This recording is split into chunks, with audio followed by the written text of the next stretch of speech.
In this video, we're going to talk about two statistical procedures, hypothesis testing and effect size.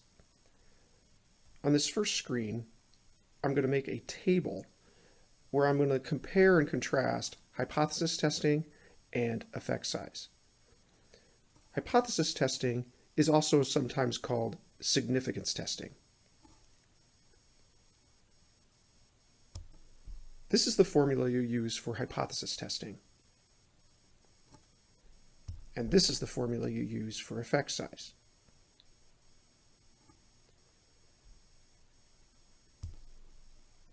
The purpose of hypothesis testing is to determine if the difference between a sample mean and a population mean is likely or unlikely to be due to sampling error. It's really a binary decision. You compute an obtained z-score, and then you compare the p-value associated with that obtained z-score to an alpha value. And really the whole outcome of all that process is trying to decide whether that p-value is less than that alpha value. If it is, then that result, that obtained z, is unlikely to be due to sampling error. If, on the other hand, the probability is higher than the alpha value, then you would say that it's likely to be due to sampling error.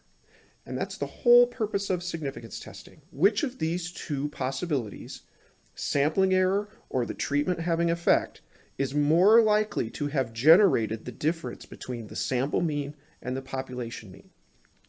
Straight up decision between which of those two possibilities. However, effect size is different. It has two main purposes. The first is to determine how well a treatment worked. Did it work slightly well, moderately well, or very well? And the second purpose is to help the researcher determine whether the size of a given study, the sample size of a given study, was appropriate or not. These two statistical procedures should always be done together. Each one has its own strengths and weaknesses. For example, hypothesis testing is very subject to manipulation by sample size. You can have a sample size that is too large or too small for a hypothesis test. And by running an effect size after you run a hypothesis test, you'll be able to identify whether or not a given study had a too large or too small sample size. Effect size's weakness is the fact that it doesn't take into account sample size.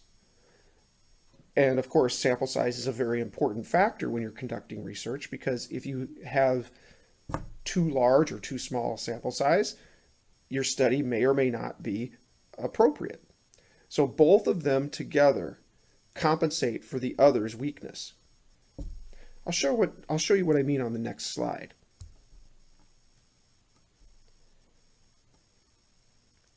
If you reject the null, effect size helps you determine how well that treatment worked. So let's think about what happens, what it means when you reject the null. When you reject the null, you're saying that the result was unlikely to be due to sampling error. And instead, it was the treatment that worked. So what you're saying is the treatment worked when you reject the null. Well, the next obvious question is, how well did the treatment work? Well, and that's what effect size helps you do. It helps you describe how well a treatment worked.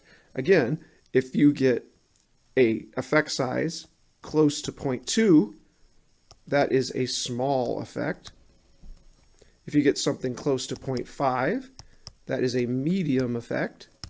And if you get something close to 0.8, that is a large effect.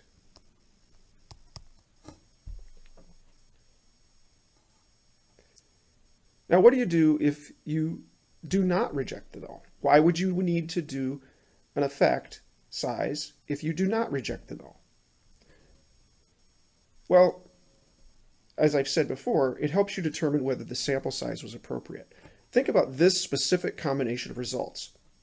You fail to reject the null. You do not reject the null. Basically, what you're saying is the treatment does not work.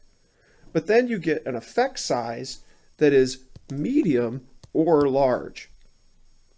That should give you some cognitive dissonance. You've said that the treatment does not work with the significance test, with the hypothesis test, but then your effect size says that the result, the treatment, was moderately or had a very large effect. That should be inconsistent. That is inconsistent, and it should be inconsistent in your mind. Generally, when that happens, your sample size in the original study was too small. Your study had insufficient statistical power. So that's why when you do not reject the null, you also want to go back and do an effect size. Because if you get either of these two results, a medium or large effect size, that means your original sample size in the study was too small and should not trust the result. What you should do is you should go back and do the study again with a larger sample size. Again, the moral of the story is these are two statistical procedures, and you need to use both of them in conjunction, because together they're a powerful team. But if you only do one or the other, your conclusions might be suspect.